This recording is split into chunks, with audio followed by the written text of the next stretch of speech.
Selamat siang, perkenalkan nama saya Carolina Dwi Pamani dari kelas 12 IPS 3 dengan nomor absen 6. Di sini saya akan mempresentasikan tentang syarat pendirian usaha. Yang pertama itu ada prosedur pengurusan surat izin usaha. Sebelum memulai usaha, sebaiknya Anda mengenal, mengerti, dan memahami aspek-aspek legalitas serta prosedur perizinan usaha agar di kemudian hari tidak timbul masalah yang memengaruhi kelangsungan usaha. Ada 7 prosedur atau langkah yang perlu kita ketahui dalam mendirikan usaha berbadan hukum. Yang pertama, membuat situ atau kita sebut surat izin tempat usaha. Yang kedua, HO, surat izin gangguan. Yang ketiga, SIUP, surat izin usaha perdagangan.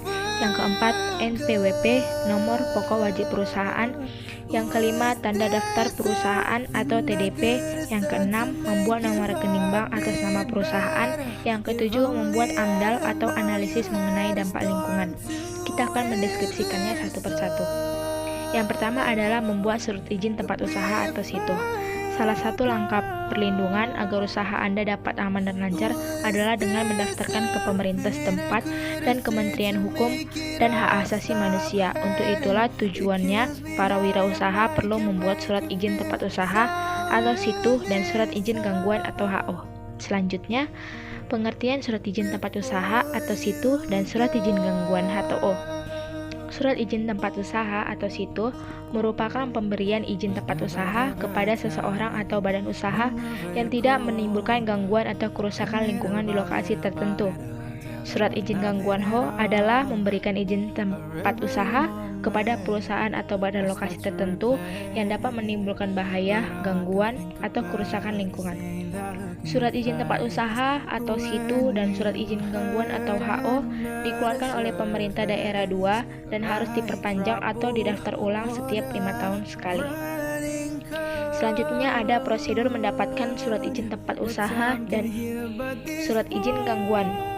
Ada 2. Yang pertama, membuat izin tetangga. Yang kedua, membuat surat keterangan domisili perusahaan. Selanjutnya, dokumen-dokumen yang penting yang diperlukan dalam pengurusan surat izin tempat usaha. Di sini kita menjabarkan ada 12 dokumen-dokumen yang penting dalam pengurusan surat izin tempat usaha.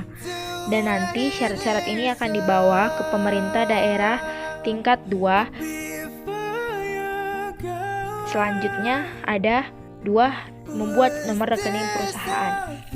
Ada 3 poin di sini. Yang pertama, membuat nomor rekening atas nama perusahaan yang akan digunakan sebagai alamat penyetoran modal awal dan transaksi hasil usaha. Yang kedua, melakukan setoran modal sesuai dengan proporsi perusahaan masing-masing. Yang ketiga, menyerahkan bukti setoran tersebut ke pihak notaris untuk disahkan sebagai bukti penyetoran modal awal. Selanjutnya, membuat nama, logo, dan merek perusahaan. Di sini ada 9 poin. Yang pertama itu nama perusahaan, 2 logo perusahaan, 3 alamat perusahaan, keempat kartu nama dan tagline dari perusahaan Anda, yang kelima kop surat dan dokumen-dokumen lainnya, yang keenam stempel perusahaan, yang ketujuh maksud dan tujuan perusahaan, yang kedelapan jumlah modal usaha, yang kesembilan susunan direksi dan komisaris. Ini terkhusus hanya untuk PT saja. Yang selanjutnya ada membuat nomor pokok wajib pajak atau kita sebut NPWP. Sudah menjadi ketetapan pemerintah bahwa setiap wajib pajak, baik individu atau pemilik perusahaan, wajib mempunyai pokok wajib pajak atau NPWP.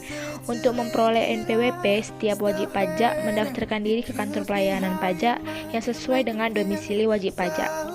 Apabila omset penjualan Anda mulai berkembang dan terus meningkat dalam jumlah tertentu, Anda diwajibkan mendaftarkan perusahaan Anda sebagai pengusahaan kena pajak atau PKP dan akan diberikan nomor pengukuhan pengusahaan kena pajak atau NPPKP. Wajib pajak yang tidak mendaftarkan diri ke kantor pelayanan pajak akan dikenakan sanksi pidana sesuai dengan Undang-Undang Pasal 39 Nomor 16 Tahun 2000 tentang perubahan kedua atas Undang-Undang Nomor 6 Tahun 1983 atas ketentuan dan tata cara perpajakan. Selanjutnya, nomor 5, membuat akta pendirian usaha.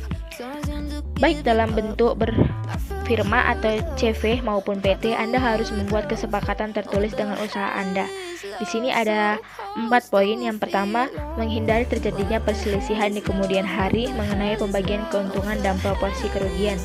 Yang kedua, memberikan penjelasan status kepemilikan usaha agar tidak terjadi hal-hal yang diinginkan. Yang ketiga, mencantumkan nilai saham dan lembar saham di akta sehingga diketahui nilai aset Anda. Yang keempat, mengetahui besar modal yang harus disetor dalam proporsi perusahaan. Yang keenam, membuat surat izin usaha perdagangan atau kita sebut SIUP. Surat izin perdagangan atau SIUP adalah surat izin untuk mendapatkan dan melakukan kegiatan usaha perdagangan yang dikeluarkan instansi pemerintah melalui Dinas Perindustrian dan Perdagangan sesuai dengan tempat atau domisili perusahaan. Masa berlaku SIUP perusahaan kecil dan menengah tidak terbatas, yaitu selama perusahaan masih melakukan kegiatan usaha. SIUP perusahaan besar masa berlakunya hanya 5 tahun, dan setelah itu harus tidak terulang kembali. Selanjutnya ada pengklasifikasian SIUP. Di sini kita lihat ada 3 poin yang terjabar. Yang pertama SIUP kecil, yang kedua SIUP menengah, dan selanjutnya ada SIUP besar. Di situ dijelaskan penyetoran modalnya berbeda ya dari SIUP kecil, SIUP menengah, dan SIUP besar.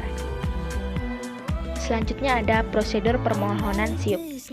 Di sini untuk mendaftar cara SIUP ada 2 cara. Yang pertama, untuk SIUP menengah dan SIUP kecil, perusahaan dapat mengambil formulir di kantor Dinas Perindustrian dan Perdagangan Kota atau Kabupaten sesuai dengan domisili perusahaan, kemudian mengisi dan mengajukan persyaratan SIUP dan ditandatangani oleh Kepala Kantor Perdagangan Kabupaten atau Kota. Yang selanjutnya untuk SIUP besar diajukan melalui Kanwil dan Perdagangan Daerah tingkat 1 atas nama Menteri sesuai dengan domisili perusahaan. Selanjutnya, dokumen-dokumen yang diperlukan untuk keperluan surat izin perdagangan atau SIUP. Di sini ada 7 poin. Bisa kita lihat di sini ada 7 poin yang terjabar. Selanjutnya, membuat tanda daftar perusahaan atau TDF. Tanda daftar perusahaan atau TDF adalah daftar catatan resmi sebagai bukti bahwa perusahaan telah melakukan wajib daftar perusahaan sesuai dengan ketentuan Undang-Undang Nomor 3 Tahun 1982 tentang wajib daftar. Pendaftaran akta pendirian perusahaan harus dilakukan paling lambat 30 hari setelah pengesahan dan persetujuan Menteri Hukum dan Hak Asasi Manusia. Selanjutnya, hal-hal yang perlu didaftarkan. Harus kita ingat yang perlu didaftarkan itu yang pertama, akta pendirian perusahaan dan surat pengesahan diri Menteri Hukum dan Hak Asasi Manusia Republik Indonesia. Yang kedua, akta perubahan anggaran dasar dan laporan kepada Menteri Hukum dan Hak Asasi Manusia Republik Indonesia. Yang ketiga, akta perubahan anggaran dan persetujuan Menteri Umum dan Hak Asasi Manusia Republik Indonesia. Yang selanjutnya, prosedur permohonan tanda daftar perusahaan. Di sini ada 3 poin, bisa kita lihat langsung. Dan selanjutnya ada membuat AMDAL atau analisis mengenai dampak lingkungan. AMDAL adalah hasil kajian mengenai dampak besar dan dampak penting dari suatu kegiatan usaha yang direncanakan terhadap lingkungan hidup, yang digunakan untuk proses pengembalian keputusan mengenai penyelenggaraan kegiatan usaha Indonesia. Fungsi AMDAL, yang pertama itu memberikan masukan kepada penyusunan perencanaan, yang kedua memberikan informasi kepada masyarakat tentang dampak yang muncul dari suatu rencana, yang ketiga bahan informasi bagi perencanaan pembangunan wilayah, yang keempat membantu proses mengenai bantuan kelayakan lingkungan, yang kelima memberikan masukan terhadap penggunaan desain rinci. Sekianlah hasil slide saya, sekianlah hasil presentasi saya, kurang dan lebihnya mohon dimaafkan. Terima kasih.